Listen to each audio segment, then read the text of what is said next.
The widespread wildfires in Australia are having disastrous effects on Australian wildlife, and these immediate issues will soon turn into long-term effects for the future, with their habitats and food sources depleted.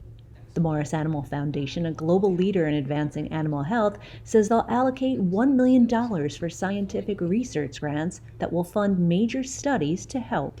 We recognize the need for boots on the ground to save animal lives right now.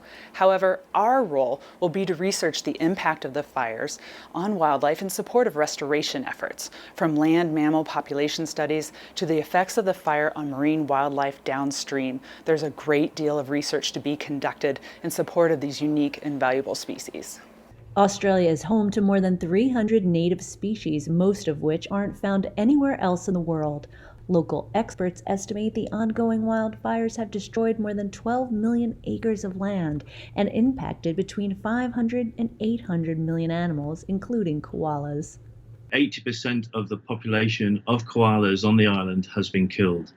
Now we only have 10,000 koalas left. Our colleagues, with the support of Morris Animal Foundation, have found that the Kangaroo Island population of koalas to be free of devastating bacterial disease chlamydiosis. This is the biggest population of disease-free koalas in Australia and therefore is incredibly important.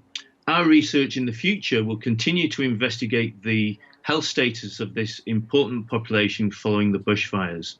To support the effort, everyone interested can make a gift to Morris Animal Foundation's Wildlife Research Program by visiting morrisanimalfoundation.org. Headquartered in Denver since 1948, they've invested more than $155 million in more than 2,700 studies that have improved the health and quality of life for animals around the world.